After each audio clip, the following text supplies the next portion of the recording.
Ketua KPU Kabupaten Brebes, Muhammad Rijapalevi menyatakan, jika tahapan pendaftaran partai politik calon peserta pemilu 2024 segera mulai pada tanggal 1 sampai 14 Agustus 2022, KPU akan menerima tahapan pendaftaran paling lambat hingga pukul 24.00 waktu Indonesia Barat pada 14 Agustus 2022 mendatang.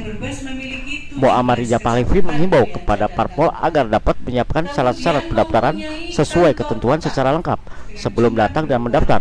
Untuk proses pendaftaran dan verifikasi parpol, KPU akan menggunakan sistem informasi partai politik. Di dalam Sipol ini, data-data yang harus diunggah ke dalam aplikasi Sipol diantaranya profil partai politik, keanggotaan partai politik, kepengurusan, dan anggota tetap partai politik. Hingga kini dalam verifikasi partai politik ada sejumlah parpol baru di Kabupaten Brebes.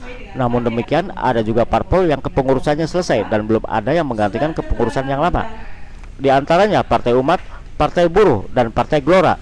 Selebihnya partai lama yang sudah berkiprah dalam pemilu 2019 lalu. Untuk partai baru masih dinamis, bisa bertambah atau berkurang. Sementara ada beberapa yang sudah ada kepengurusannya. Ada juga parpol yang ikut dalam pemilu 2019 lalu, tapi kepengurusan sekarang belum konfirmasi seperti PSI.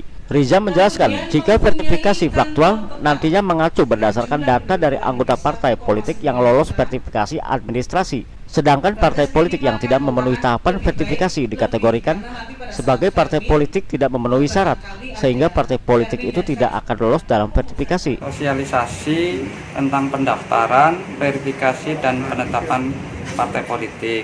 KPU Kabupaten Kota diinstruksikan oleh KPU RI untuk mengundang para pemangku kepentingan, khususnya partai politik yang ada di Kabupaten Brebes. Pihaknya menyatakan ada tahapan memberikan perbaikan. Jika tidak dimanfaatkan, bisa tidak lolos verifikasi partai politik berdasarkan PKPU nomor 4 tahun 2022.